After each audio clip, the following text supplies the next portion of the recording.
It's already started. I'm just messing with you. Hey, everybody, what's going on? Jonathan Silva, team leader of Silva Property Group here in San Antonio, Texas, brokered by Real. Now, we're going to do a quick video, primarily for my team, but others may have the same questions or interest in learning how to do it. So today, I'm going to show you how to build out your transaction history and transaction tracking inside the Chime CRM platform. So Chime is what we use here at Silva Property Group. We use this for our CRM. We use this for our lead generation and lead routing. We also use this as our landing page and custom website. But now they've improved their transactions, their reports, their accountability, their AI, chat, so many new features that they've updated. So we're actually going to be transitioning full speed into Chime. We've been using them as our CRM and lead gen and website, but we haven't really dove into their transaction side because it just wasn't that great. But now they've made improvements, they've made it better, made it easier, made it more user-friendly. So we're excited. We're actually going to be coming over from another platform that was super robust. We loved it, okay? But it also adds to the bottom line. I think right now with the number of team members that we have today, we were paying almost $2,200 a quarter. Okay, that adds up. And here we're running a business. This isn't a hobby. We need to treat it like a business, and we need to see, okay, how many agents are using the platform? How is the platform performing? Is our performance changing because of that platform? And what's the cost of that system? At the end of the day, we're already paying for Chime. There's no additional cost for it to add these systems because they've improved them and they've already been included. So guess what? We're going to go ahead and save almost $10,000 a year. I'm all for it. Let's dive in. So when you open up your Chime, what you're going to see is your kind of landing page and dashboard. Okay. What you want to do is you want to actually go in and you want to click on that dollar sign, that coin looking thing up at the top. Click on that, and that's going to open up your transaction screen. Now, we're in the process of migrating all of our previous transactions into the Chime platform from our previous system. So it's going to look a little raw. It's going to look a little cheap here. Okay. But once we have it all done, this thing's going to get filled out. It's going to be awesome. Now, because we're still building this out, the top bars here, we've actually went ahead and put in kind of our transaction process. So when we have a transaction, it goes from pre-contract, we're writing this up, to option period. We're under contract and in an option period here in Texas. We've got that. Once we get out of the option period, we're going to be waiting for the appraisal. If there's no appraisal, or maybe if there's no option period, you can go ahead and actually skip that next stage and jump right into the next one. So, for example, if I've got a contract, but there's no option period, I'm going straight into a waiting for appraisal. Once that appraisal's done, I'm going to go ahead and jump into the closing scheduled, because guess what? That would mean I have picked up the phone, I have sent an email or a text to my favorite escrow officer and asked them to put us on the schedule. They've confirmed, drag and drop, baby. Okay? It's that simple. But let's go ahead and run into it and see what it looks like real time. So if we come in here on the top right side here, you're going to see this beautiful blue plus add button. Click on that. It's going to ask you for a transaction name. Now, what I find the easiest thing to do is to put in the address of the property that's actually being purchased. Now, quick little heads up. In order to get past this screen, you actually have to have your client listed in your CRM. Right? Like, who would want to do that? Guess what? It's a good thing for you because it's going to allow you to already have your client in the CRM. You're going to be able to stay in contact with them, and you're going to be able to remember what's actually going on.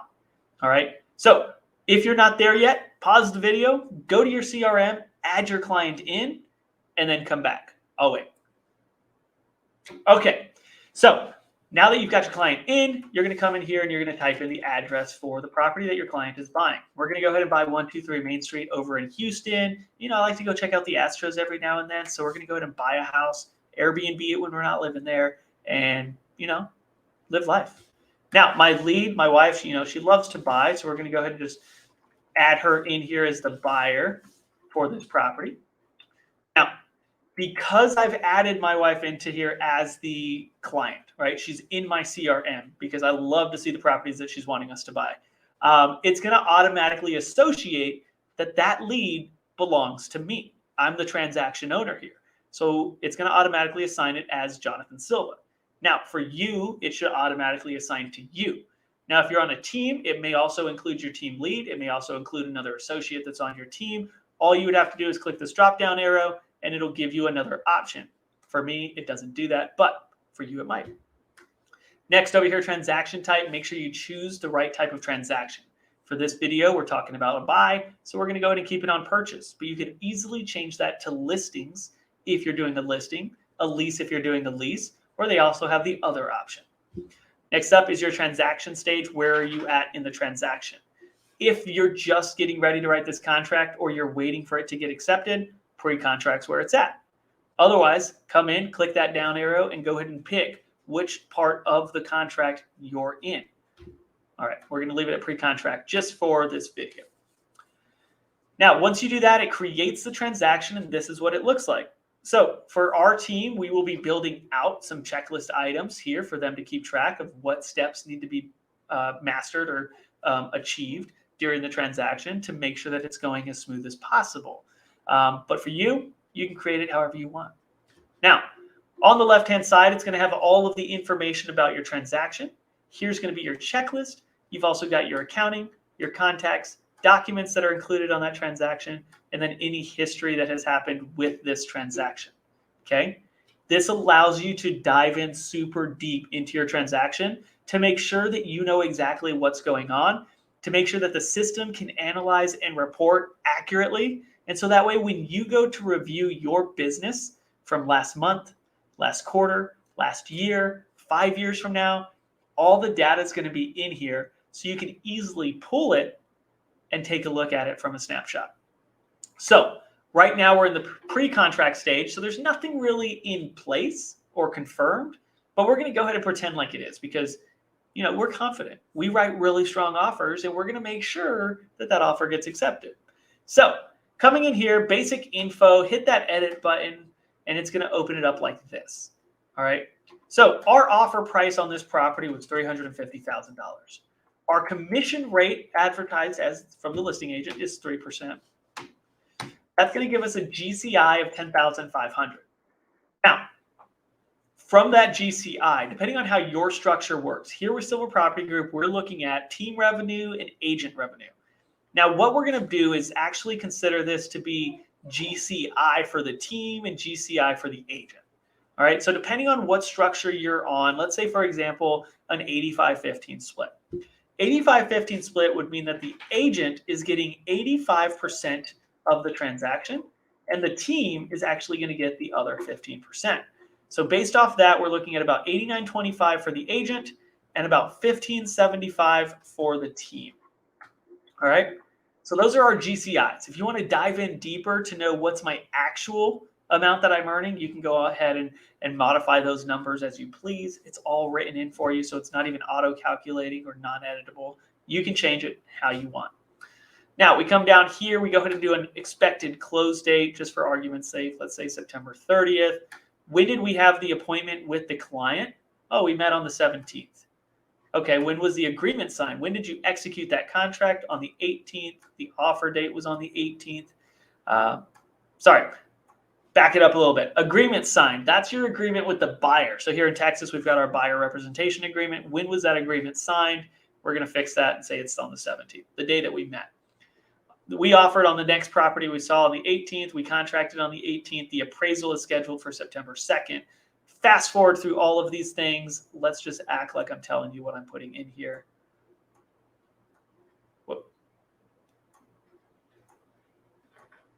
Now, the reason this stuff is important is because when you are tracking and monitoring what you are doing with your business or with your transaction, it is really good to see how many appointments have you gone on? How many appointments did you get a contract signed or an agreement signed that they're willing to let you represent them? From those appointments or those agreements, how many houses did you show? How many contracts did you write? How many contracts did you get accepted? The reason why it's important to track all of those numbers at that micro of a level is because if I'm going on a lot of appointments, but I'm writing very few transactions or contracts, that means that there's a disconnect between the appointments that I'm going on and the contracts that I'm writing. So I want to try to tie those together and say, okay, I need to get better at my appointments. I need to get better at my conversations. So that way the clients actually enjoy working with me. That way I can write more contracts, because the more contracts I write, the more closings I have. The more closings I have, the more families get into homes. The more money I make, the more money the business makes, the more money my wife and kids make back home, right? It all comes together. We have to be able to see where are we struggling in our business in order to excel. So we input all those dates. We fill out the property information as much as you want to. Contacts come down here. Add your contacts. Okay. Add your loan officer that's working on the deal. Add your title rep that's working on the deal. Add your home warranty rep, the inspector, the home insurance provider. Add everybody. Because when you go to get reviews, guess what? It doesn't just have to come from the client. Hey, Mr. Lender, great working with you on 123 Main Street. It was a pleasure. I would love to get some feedback from you. We're looking to get some reviews on our Google My Business page, Facebook page, Zillow page, whatever. Would you mind going and filling out a review?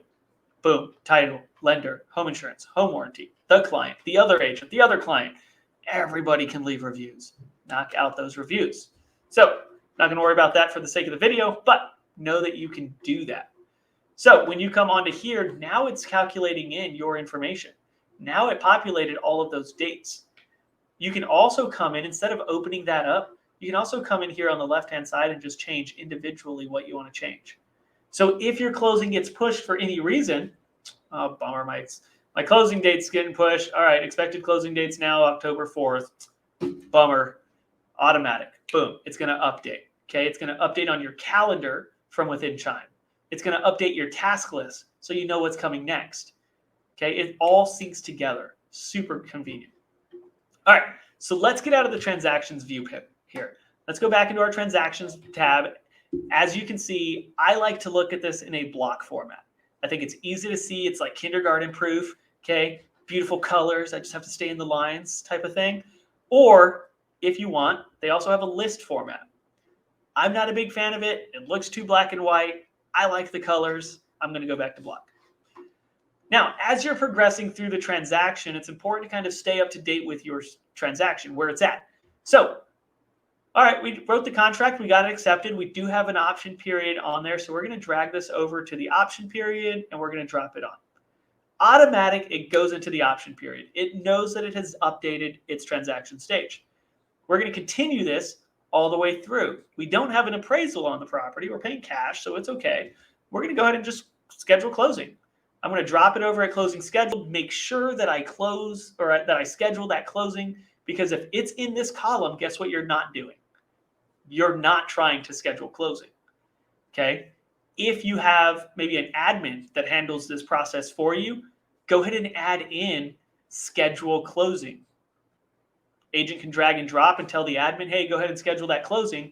Boom, it goes into that column. Your admin or your agent is automatically going to know this transaction still needs to get its closing scheduled.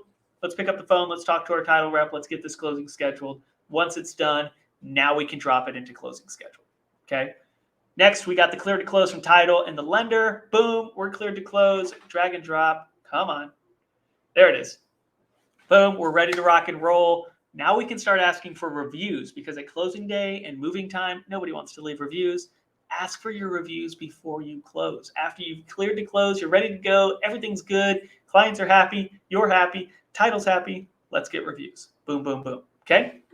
Once that closes, you move it over to closed. It's going to automatically update your reports. Now, the cool thing is all of this syncs together to go into your reports and your analytics. So that way you can keep track of what business you're doing. How many closed transactions do you have? What's in your pipeline getting ready to close? And what was your goal? So you want to make sure you fill out your goals in your Chime dashboard, in your agent profile, so it can keep track of that. If you've got a goal of closing $8 million this year, guess what? This is going to keep track of where you're at on that goal. It's going to create this snapshot view for you. So here, when we're getting close to September, we can look at it and say, I'm only about 50% to my goal. I got to pick it up, kick some ass, and get some closings. Let's go. And now you're going to be more motivated to keep pushing forward, because you can actually see in your face where you're at on that goal. So I hope this was helpful for you guys. I hope you now understand how to input a transaction inside that Chime CRM. If you have any questions, you can always reach out to me. But otherwise, hope you guys have a great day. We'll see you next time. Bye.